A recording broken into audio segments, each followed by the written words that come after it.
जय श्री कृष्ण ज्योतिषमा तपाईहरु सम्पूर्णलाई स्वागत छ। अति नै महत्त्वपूर्ण खगोलीय परिवर्तन।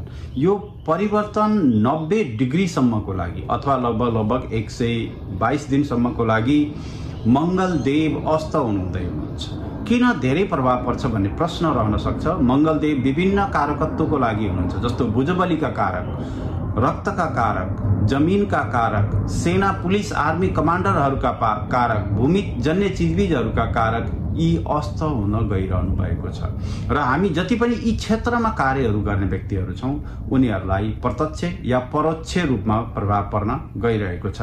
पहिला सरस्वती मितिका कुराहरू गरौं। 15 नोभेम्बर 2025 देखि 15 मार्च 2026 सम्म लगभग 122 दिनको समय रहन्छ, जुन चाहिँ 29 कार्तिक 2082 देखि 1 चैत्र 2082 सम्मको समय रहन्छ र यो समयको नक्षत्रगत रूपमा चरण हेर्ने हो भने अनुराधा नक्षत्र, जुन चाहिँ शनिको नक्षत्र हो, शनिको नक्षत्र अनुराधा नक्षत्रदेखि सतभिष नक्षत्र राहुको नक्षत्र, शनि र राहुको नक्षत्रको बीचमा मंगलदेव अस्त हुँदै गइरहनु भएको छ। कतिपय लोजिकका कारक, कतिपय चिन्तनका कारक, बुद्धि विकासका कारक, शारीरिक होल्डिङका कारक चाहिँ के हुँदै हुनुहुन्छ, अस्त हुनुहुँदै हुनुहुन्छ सूर्यको प्रभावले। र वृश्चिक राशि निक्लेर धनु राशिमा 7 डिसेम्बरको दिन प्रवेश गर्नुहुन्छ, जुन चाहिँ 21 मंसिरको समय रहन्छ। 21 मंसिरदेखि 2 माघसम्म धनु राशि, धनु राशिमा पनि शनिको दशम दृष्टिमा पर्नुहुन्छ, केतुको पंचम दृष्टिमा पर्नुहुन्छ र मंगलको पूरा छत विक्षत हुने समय पर्दछ। माघ 2 देखि फागुन 11 गतेसम्म मकर राशिमा रहनुहुनेछ। मंगल र सूर्य दुईटै दिग्बली हुने समय हो। दिग्बली ग्रहले समस्या पनि ठूलै ल्याउँछन्, राजयोगहरू पनि ठूलै लिएर आउँछन्। त्यस्तै गरी फागुन 11 देखि चैत्र 19 गतेसम्म भने कुम्भ राशिमा प्रवेश गर्नुहुन्छ, जहाँ अंगारक योग बन्न जान्छ। ग्रहणको समय पनि पर्छ त्यो बेलामा, जसको अवगत म छुट्टै भिडियोहरुमा ल्याउने छु। र के छ त लोक भविष्य र यसको उपाय के गर्ने भन्ने विषयमा तपाईहरुलाई प्रश्न हुन्छ, मलाई यहाँ प्रश्न पनि आउँछ, थुप्रै फोन कल पनि आउँछ। तपाईहरु समस्या त बताउनुहुन्छ, उपाय के गर्न सकिन्छ भन्ने विषयमा। जस्तो जो व्यक्तिहरु बाहुबलले काम गर्ने हुनुहुन्छ, म्यानुअल वर्कर जो हुनुहुन्छ, जसले भुजबलीले पौरख गर्नुहुन्छ, उहाँहरू काममा अति नै सावधान रहनु होला। बिहान उठ्ने बित्तिकै शरीरलाई चाहिँ वार्म अप गर्ने कुराहरू सावधानीपूर्वक वार्म अपहरू गर्नु होला, जसले गर्दाखेरि तपाईको शरीरमा नसाहरू च्याप्पिने, कुनै अंगहरू च्याप्पिने अथवा चाहिँ ब्लड प्रेसरहरू नमिलेर आलस्यता आउने कुराहरूलाई चाहिँ जोगाउन सक्नुहुनेछ। 1 2 नम्बर, जो किचन जन्य चीजबीज अथवा अग्नि जन्य चीजबीजहरुमा काम गर्नुहुन्छ, फायर रिलेटेड चीजबीजहरुमा काम गर्नुहुन्छ, उहाँहरूलाई पनि सावधानी कि आगोसँग नखेल्नु होला। आगोसँग खेल्नु महँगो पर्न सक्छ यो समयमा। विभिन्न अग्नि जन्य भयहरू चाहिँ यो समयमा रहन्छ। त्यस्तै गरी 3 नम्बरमा गइसकेपछि रगत सम्बन्धी, रगतमा तपाईलाई हेमोग्लोबिनको लेभलहरू लो छ अथवा तपाई चाहिँ हार्ट रिलेटेड इस्युहरुमा चाहिँ सफर गरिरहनु भएको छ भने पहिले नै मुटु जन्य चीजबीजहरुमा धेरै टेन्सन, एन्जाइटी, डिप्रेसन जन्य चीजबीजहरुमा तपाई अति नै सतर्क रहनु होला।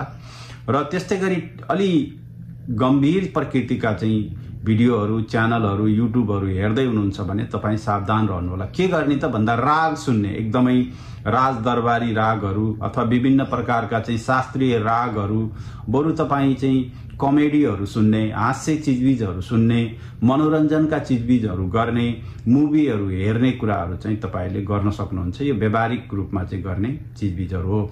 तपाईलाई लाग्छ कि तपाईको ऊर्जा तल झर्यो, अब तपाईको शरीरमा चाहिँ शक्ति कम आइरहेको छ या तपाईलाई चाहेको भन्दा बढी शक्ति आइरहेको छ, लडाई भिडाई गरौँ जस्तो भएको छ, ताकत लगाइरहनु भएको छ भने अलि सोच विचार गर्नु होला। किनभने यो समय भनेको 1लाई 100 गुणा बढी शक्ति चाहिँ प्रभाव हुने, इलेक्ट्रिक चीजबीजहरू प्रभाव हुने विद्युत भनिन्छ।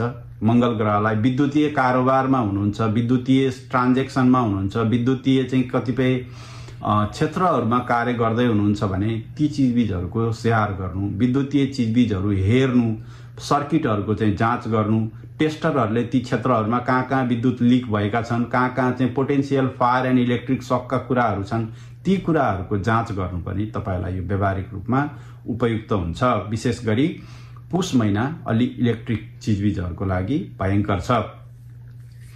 त्यस्तै गरी मंगल भनेका चाहिँ कतिपय लोजिकका कुराहरू हुनुहुन्छ, जस्तो कहीं नक्सा कित्ता काटहरू गर्ने, कहीं घरहरू बनाउने, घरको जगहरू हाल्ने, नक्साहरू चाहिँ तपाईले पासहरू गर्ने, भूमिजन्य कारोबार गर्दै हुनुहुन्छ भने सावधान रहनु होला, यसले भोगमा समस्या लिएर आउँछ। त्यस्तै गरी मंसिर महिनामा वैवाहिक कुराहरू पनि त्यति नै प्रचलित छन्। हाम्रो विवाहको सिजन पनि हो हैन। तदैव लग्नम सुदिनम तदैव, विवाहको लागि सुदिनहरू हुन्, शास्त्रले निर्देशित गरेका दिनहरू हुन्। तर मंगल अस्त भएको कारणले, हुन त अब केही समयपछि शुक्र पनि अस्त हुनुहुन्छ, बुध ग्रह पनि अस्त हुनुहुन्छ, मंगल र बुध दुईटै अस्त हुनुहुन्छ भनिसकेपछि वैवाहिक क्रियाकलापहरूमा पनि केही सावधानी अपनाउनु पर्नेछ। धार्मिक क्रियाकलापहरू त पुष महिना लागेपछि यसै पनि खरमास हुन्छ, बन्धनी हुन्छ, ती कुराहरू त हुँदैनन्। त्यस्तै गरी हाम्रो नित्य पूजाको समयमा पनि तपाईले बाल्ने विभिन्न क्यान्डलहरू अथवा चाहिँ विभिन्न लाइटिङ सिस्टमहरूलाई पनि अति नै सावधान रहनु छ, इलेक्ट्रिक तथा फायरको हिसाबले, वैवाहिक सम्बन्धको हिसाबले।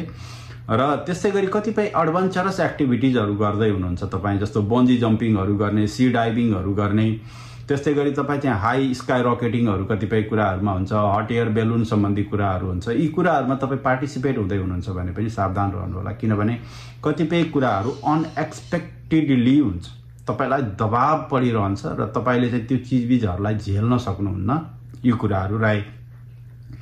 र सेनाजन्य चिजबिजहरूमा सैन्य, पुलिस, आर्मी कमान्डिङ चिफहरूमा हुनुहुन्छ भने तपाईलाई प्रेसर आउँछ, सामाजिक प्रेसर। सूर्यदेव भनेको समाज हुनुहुन्छ, लोक हुन्छ, कि लोकको प्रेसर बढ्छ कि शान्ति सुरक्षा भएन, अमन चयन भएन भनेको मतलब जब मंगलदेव खराब हुनुहुन्छ यसले लोजिक भन्दा पनि इलोजिकल तर्कहरू गर्ने, कुतर्कहरू गर्ने चिजबिजहरू चाहिँ बढी समाजमा देखा पर्छन्। र यही समयमा अलिकति चोरी, लुटपाट, दुर्घटनाका कुराहरू पनि पर्ने गर्छन् यो समयभित्र।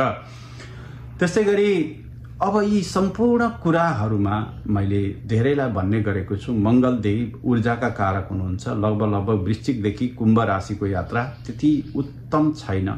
यसमा धेरै चिजबिजहरू छन्, लोक परिवर्तन छन्, टेक्नोलोजिकल परिवर्तनहरू छन्, विद्युतीय परिवर्तनहरू छन्, विद्युतीय प्रभावहरू छन्, रक्त सञ्चार सम्बन्धी कुराहरू छ। यी सम्पूर्ण कुराहरूलाई तपाईँ हामीले गणेशजीको आराधना गर्ने, बिन्ती गर्ने हैन।